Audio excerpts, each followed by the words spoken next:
For a while now, I've been creating a Ninjago What If, exploring a Ninjago multiverse and the unique stories the deep lore provides. I wanted a dark timeline story where the heroes lose and must undo the past to save the future. Someone also suggested an all-female team, so I explored both ideas in one. I liked the ideas and characters so much that this one-off story that, with an alternate ending, turned into a full alternate timeline series. These videos will be a concept series where I go over the story arcs and Mocs that I've created. It all begins shortly after the Serpentine War. Garmadon eliminates all the Elemental Masters and Woe. He would have conquered Ninjago if Misako hadn't banished him to the underworld.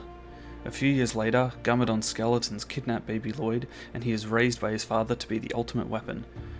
In the present-day Ninjago, the skeleton army invades, led by Dark Lloyd. A group of teens awaken elemental powers, but will they be strong enough to fight this battle? The new Elemental Masters' powers weren't passed down by their parents, so time itself bends the rules to create heroes as close to the original timeline as possible. Daughter to Lou, Colette grew up learning music and dance from her father. She lived a strict life, and it wasn't until she made a friend that she began to explore the world outside and find new passions. Daughter to Cliff Gordon, Jamie was a spoiled child that got up to all kinds of mischief. It wasn't until she became friends with Colette that she became more open-minded. She loves the adrenaline and excitement when going on adventures with her best friend.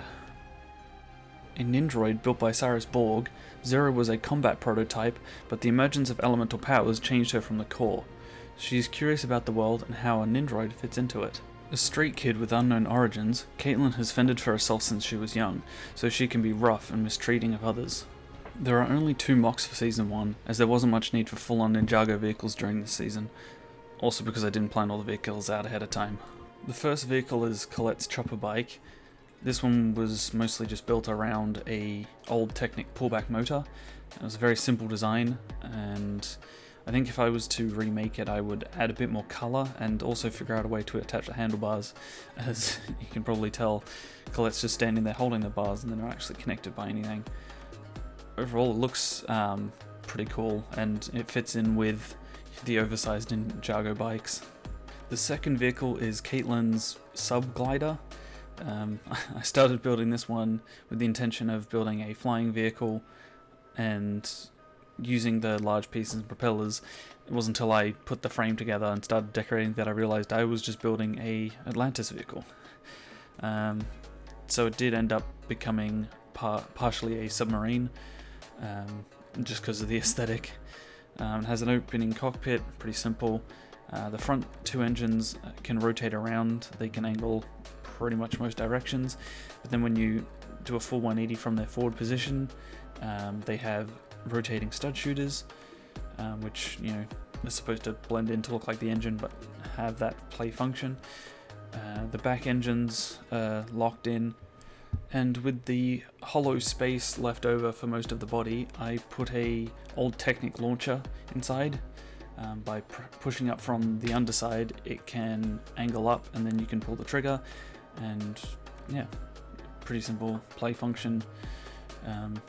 Hides okay.